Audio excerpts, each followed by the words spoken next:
ओम शांति। 4 जुलाई 2021। बाप दादा की अव्यक्त महावाक्य। हिम्मत का दूसरा कदम सहनशीलता। ब्रह्मा बाप की जीवन कहानी। ओरिजिनल डेट है 30 जनवरी 1988। 88। आज ऑलमाइटी अथॉरिटी बाप अपनी पहली श्रेष्ठ रचना को देख रहे हैं। पहली रचना ब्राह्मणों की रचना है। उसकी पहली रचना में भी पहला नंबर ब्रह्मा को ही कहेंगे। पहली रचना का पहला नंबर होने कारण ब्रह्मा को आदिदेव कहा जाता है। इसी नाम से इस आबू पर्वत पर यादगार भी आदिदेव नाम से ही है।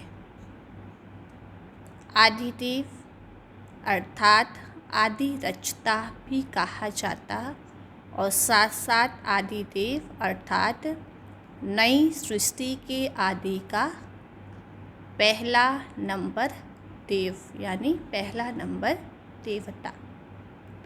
पहली देवात्मा श्री कृष्ण के रूप में ब्रह्मा ही बनते हैं। इसलिए नई सृष्टि के आदि का आदि देव कहा जाता है। संगम युग में भी आदि रचना का पहला नंबर अर्थात आदि देव कहो व ब्राह्मण आत्माओं की रचता ब्रह्मा कहो तो संगम पर और सृष्टि के आदि पर दोनों समय के आदि है। इसलिए आदि देव कहा जाता है। बाप दादा आगे कहते ब्रह्मा ही आदि कर्मातीत फरिश्ता बनता है। ब्रह्मा सो फरिश्ता, फरिश्ता सो देवता, सब में नंबर 1। ऐसा नंबर 1 क्यों बने? किस विधि से नंबर 1 सिद्धि को प्राप्त किया? आप सभी ब्राह्मण आत्माओं को ब्रह्मा को ही फॉलो करना है। क्या फॉलो करना है?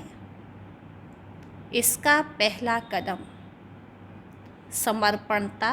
यह तो पहले सुनाया ना, 2 सप्ताह पहले की मुरली में आप सभी ने सुना।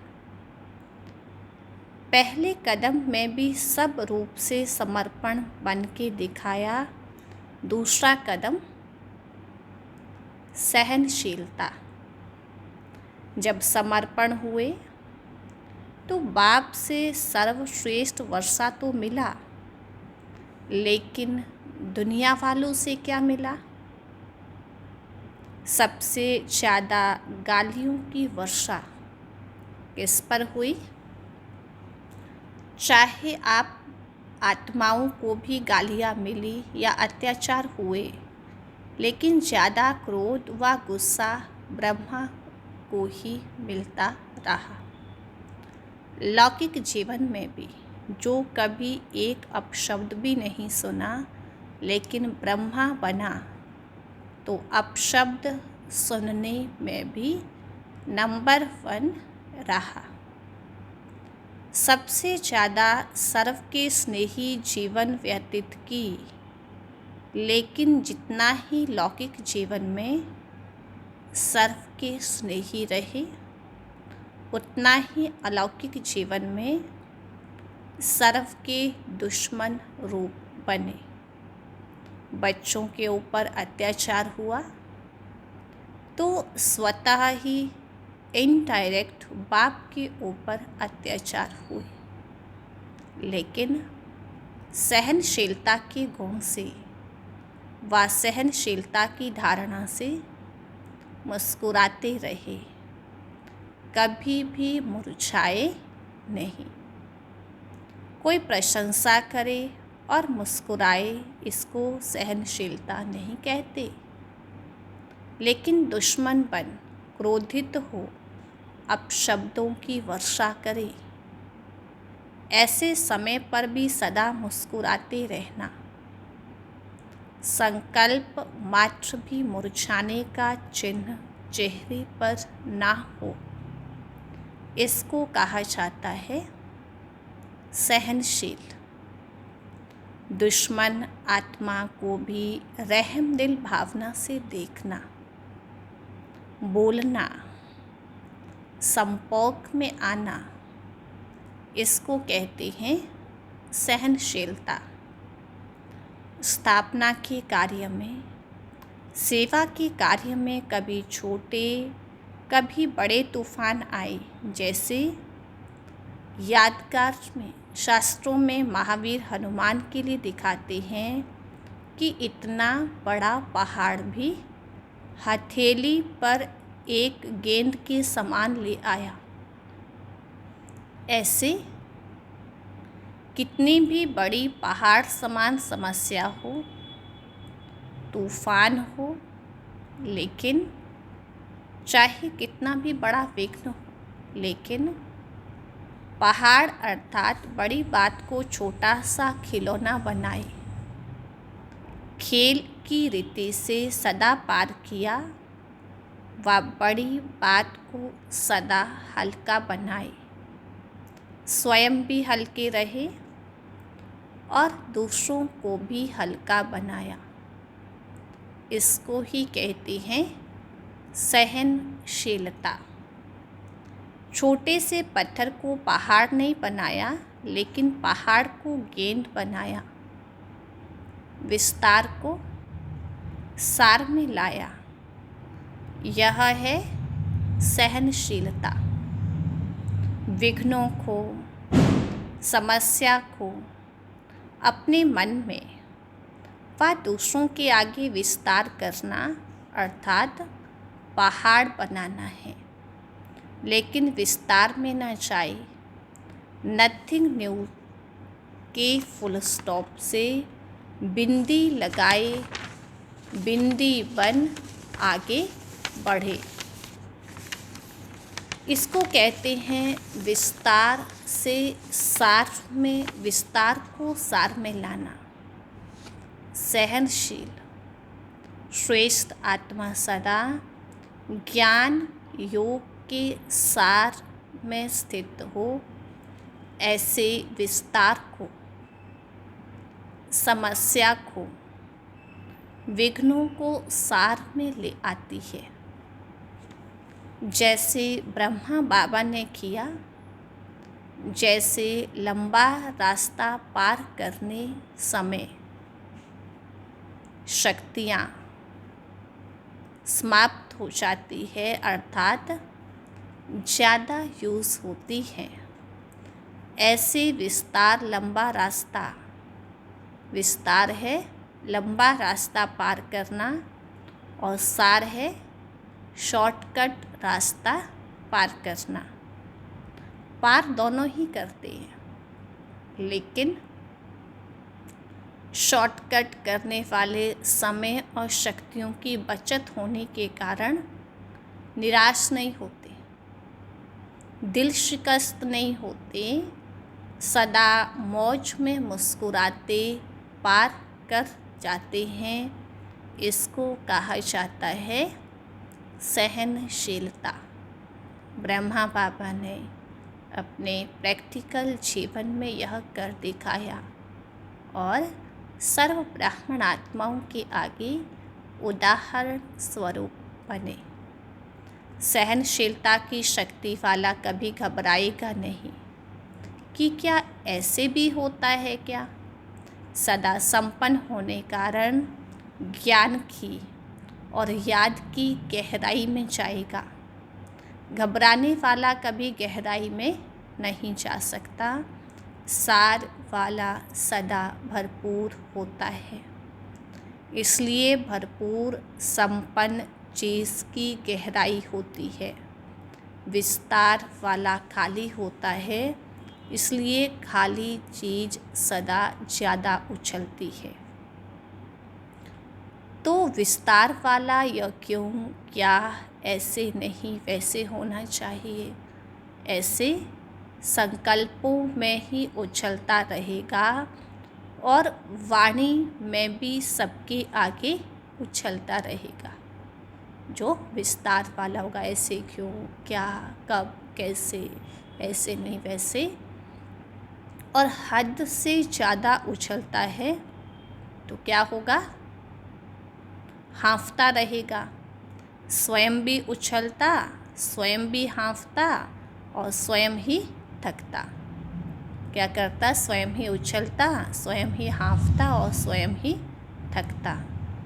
सहनशील इन सब बातों से बच जाता है, इसलिए सदा मौज में रहता, उछलता नहीं, उड़ता है। दूसरा कदम, सहनशीलता।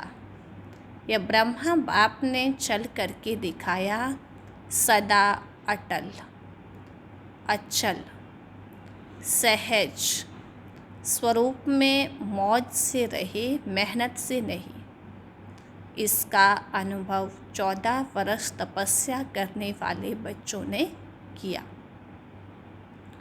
14 वर्ष महसूस हुए या कुछ घड़ियाँ लगी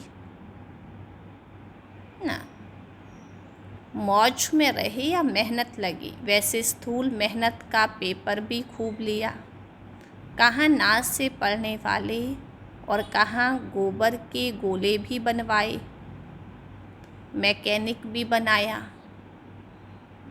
चप्पल भी सिलवाई, मोची भी बनवाया ना, मोची भी बनाया ना, माली भी बनाया। लेकिन मेहनत लगी या मौज लगी, क्या लगा? सब कुछ पार किया, लेकिन सदा मौज की जीवन का अनुभव रहा। जो मूंझे वो भाग गए, जो मौज में रहे वह अनेकों को मौज की जीवन का अनुभव करा रहे हैं। अभी भी अगर वही 14 वर्ष रिपीट करें तो पसंद है ना।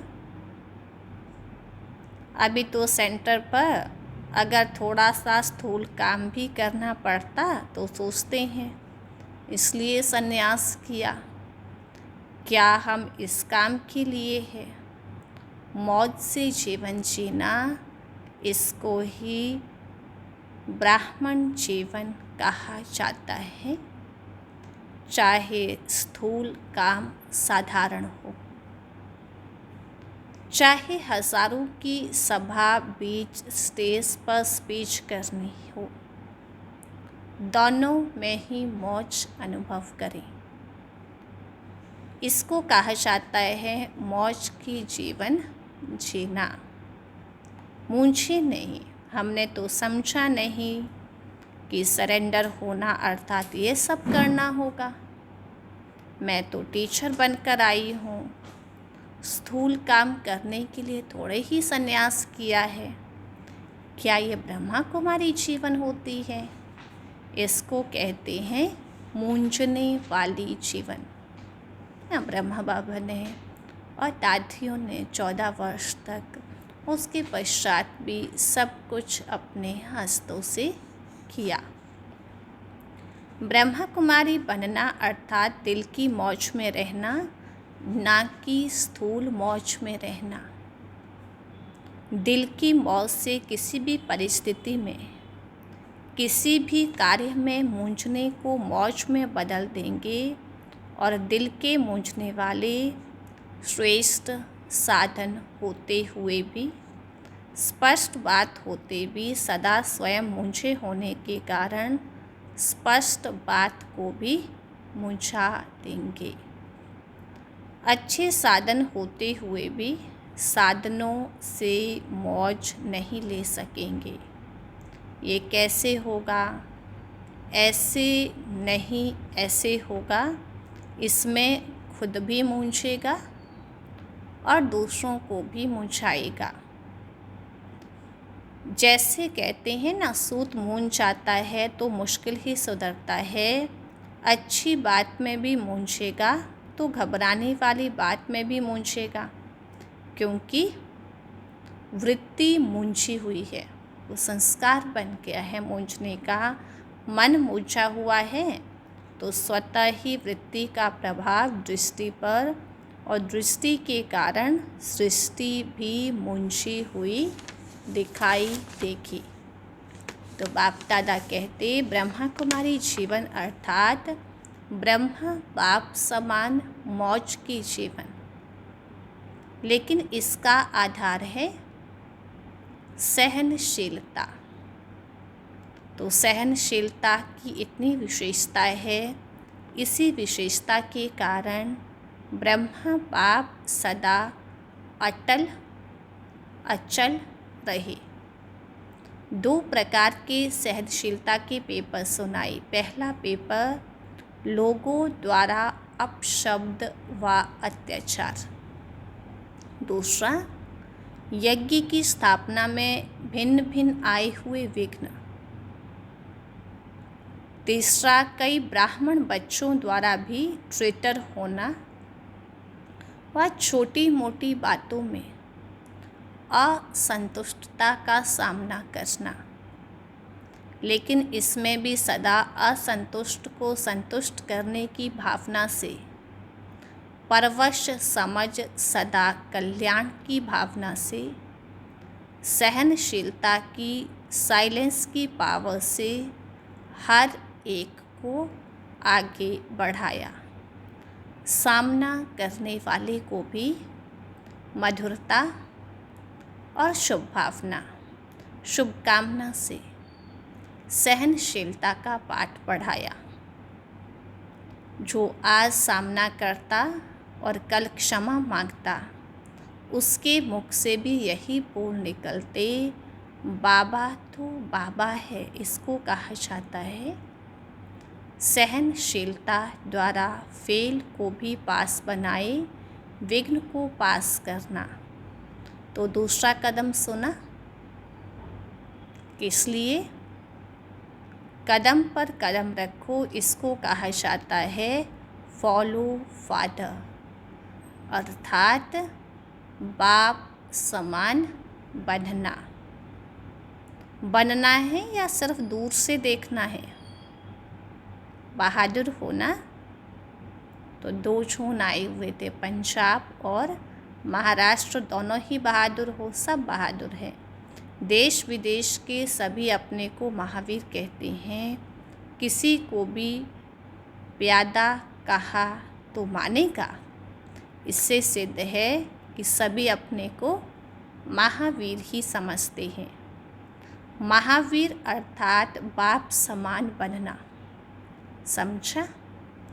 अच्छा, देश विदेश के सर्व बाप समान सदा बुद्धि से समर्पित आत्माओं को सदा हर परिस्थिति में हर व्यक्ति से सहनशील बनकर हर बड़ी बात को छोटा कर सहज पार करने वाली, सदा विस्तार को सार रूप में लाने वाली, सदा ब्राह्मण जीवन मौज की जीवन जीने वाले, ऐसे बाप समान बनने वाले महावीर श्रेष्ठ आत्माओं को बाप दादा का समान भव की स्नेह संपन्न याद प्यार और नमस्ते। रूहानी बच्चों की रूहानी बाप को नमस्ते। गुड मॉर्निंग, शुक्रिया बाबा। आगे हैं पार्टियों से मुलाकात, कुमारों से। कुमारों की विशेषता क्या है? कुमार जीवन श्रेष्ठ जीवन है, क्योंकि पवित्र जीवन है, और जहाँ पवित्रता है वहाँ महानता है।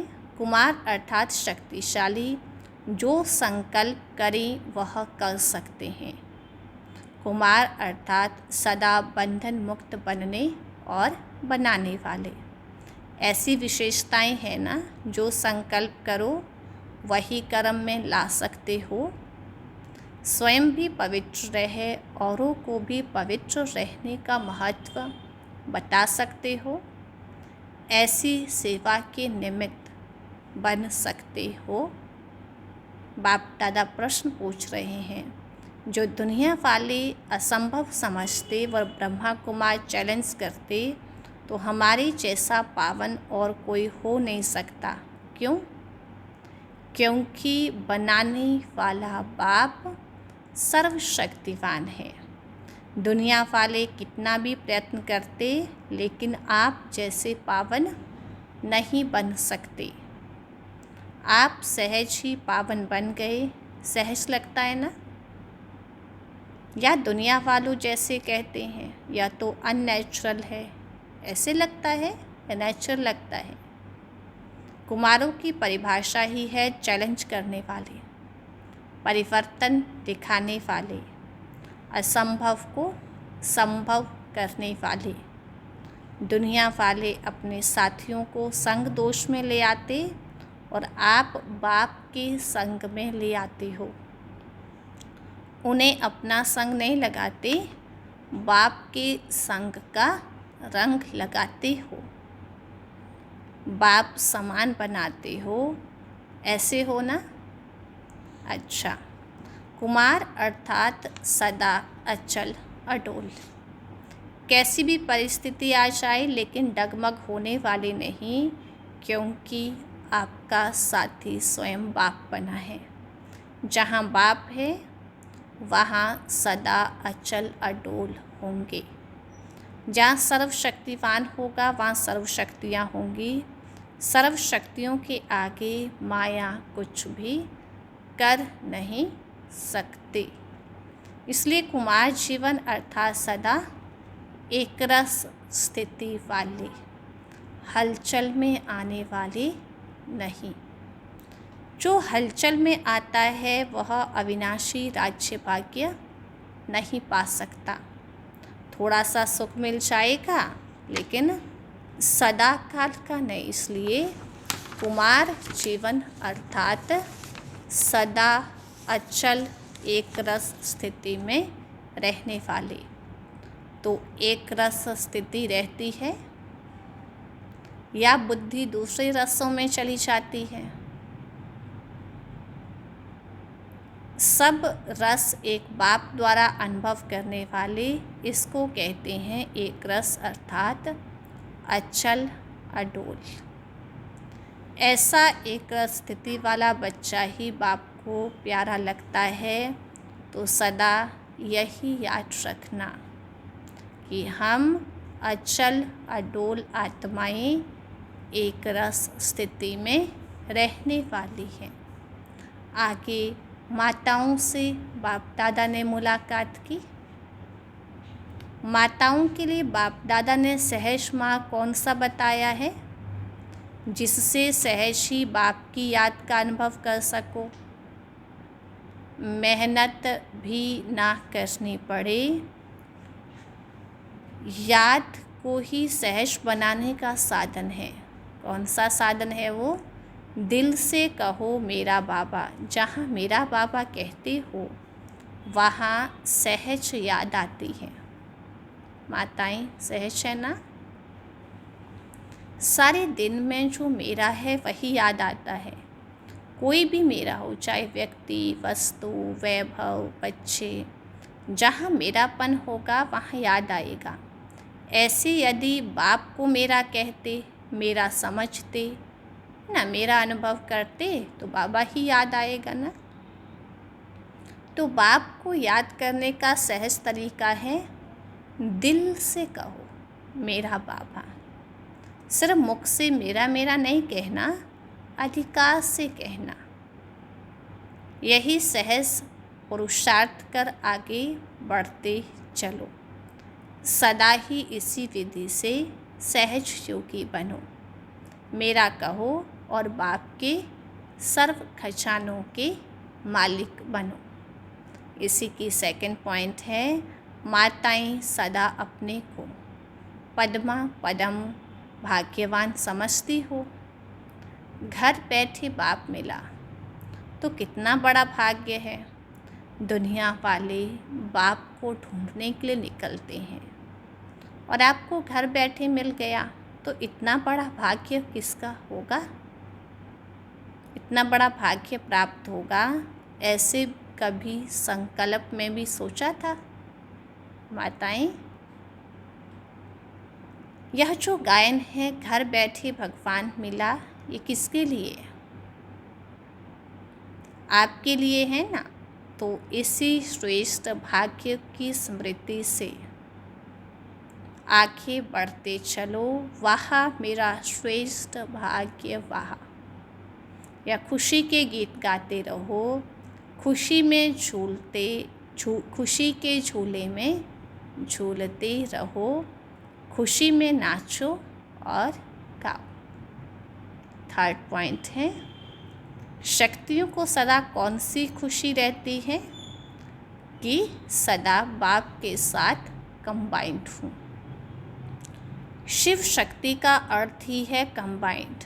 बाप और आप दोनों को मिलाकर कहते हैं ना शिव शक्ति। तो जो कंबाइंड है उसे कोई अलग कर नहीं सकता, ऐसी खुशी रहती है। निर्बल आत्मा को बाप ने शक्ति बना दिया। तो सदा यही याद रखो कि हम कंबाइंड रहने के अधिकारी बन गए। पहले ढूंढने वाले थे और अभी साथ रहने वाले हैं। यह नशा सदा रहे। कितना भी माया कोशिश करे, लेकिन शिव शक्ति के आगे माया कुछ भी कर नहीं सकती। अलग रहते हो तो माया आ जाती है, तो क्या करो, कंबाइंड रहो तो माया आ नहीं सकती। तो यही वरदान सदा याद रखना कि हम कंबाइंड रहने वाली शिव शक्तियाँ विजयी हैं। अच्छा, ओम शांति। वरदान, कन्फ्यूज़ होने के बजाय लूज कनेक्शन को ठीक करने वाले समस्या मुक्त भव। कन्फ्यूज़ होने के बजाय लूज कनेक्शन को ठीक करने वाले समस्या मुक्त भव। सभी समस्याओं का मूल कारण है कनेक्शन लूज होना। क्या कारण है? कनेक्शन लूज होना। सिर्फ कनेक्शन को ठीक कर दो तो सर्व शक्तियाँ आपके आगे घूमेंगी। यदि कनेक्शन जोड़ने में 1-2 मिनट भी लग जाते हैं तो हिम्मत हार कर फिर कंफ्यूज नहीं हो जाओ। निश्चय के फाउंडेशन को हिलाओ नहीं। मैं बाबा का और बाबा मेरा, इस आधार से फाउंडेशन को पक्का करो तो समस्या मुक्त बन जाएंगे। स्लोगन,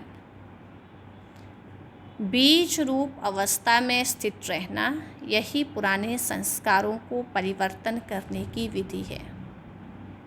बीज रूप अवस्था में स्थित रहना, यही पुराने संस्कारों को परिवर्तन करने की विधि है। तो इस मास में तो अव्यक्त इशारे में भी बाबा ने ज्वालामुखी याद के लिए कहा है। मुरली का सार था, हिम्मत का दूसरा कदम सहनशीलता। पहला था समर्पणता, दूसरा सहनशीलता। तो ये मुरली ब्रह्मा बाबा के जीवन पर आधारित थी। कैसे कैसे ब्रह्मा बाबा ने सब सहन किया ना। पहले तो बाबा कितना, दुनिया में बाबा का कितना रिस्पेक्ट था, है ना। बाद में क्या क्या सुनना पड़ा, सब सहन किया, हर प्रकार से सहन किया ना, सबके लिए उदाहरण स्वरूप बने। तो हमें भी ब्रह्मा बाप समान सहनशीलता का गुण धारण करके बाप समान संपन्न और संपूर्ण बनना ही है। ये दृढ़ संकल्प ले, गहराई से इस पर पुरुषार्थ करेंगे। आज की है पॉइंट नंबर 4। अब लगन की अग्नि को ज्वाला रूप बनाओ। योग को ज्वाला रूप बनाने के लिए सेकंड में बिंदी रूप बन मन बुद्धि को एकाग्र करने का अभ्यास बार बार करो। वरदान स्लोगन में भी आया ना, बिंदी रूप बनना है। स्टॉप कहा और सेकंड में व्यर्थ देह भान से मन बुद्धि एकाग्र हो जाए। ऐसी कंट्रोलिंग पावर सारे दिन में यूज़ करो। पावरफुल ब्रेक द्वारा मन बुद्धि को कंट्रोल करो। जहाँ मन बुद्धि को लगाना चाहो वहाँ मन बुद्धि सेकंड में लग जाए। तो आज दिन भर कौन सा अभ्यास करना है? सेकंड में फुल स्टॉप लगाने का अभ्यास, बिंदी स्वरूप का अभ्यास। सेकंड में बिल्कुल मन बुद्धि को एकाग्र कर बिंदी स्वरूप स्थिति में स्टॉप कहा तो बिल्कुल स्टॉप, एक भी संकल्प न चले। तो कारोबार करते भी बीच बीच में आज दिन भर हम यह अभ्यास करेंगे और मुरली को 3-4 बारी पढ़ करके गहराई से समझेंगे कैसे ब्रह्मा बाबा ने सहनशीलता का गुण धारण किया। बाबा के आगे जो परिस्थितियाँ आई, जो परीक्षाएं आई ना, हमारे आगे भी आती हैं। बाबा ने क्या किया, हमको बस वही कॉपी करना है। आज का सोमान, मैं समस्या मुक्त हूँ। मैं कौन हूँ? समस्या मुक्त हूँ। अच्छा, ओम शांति।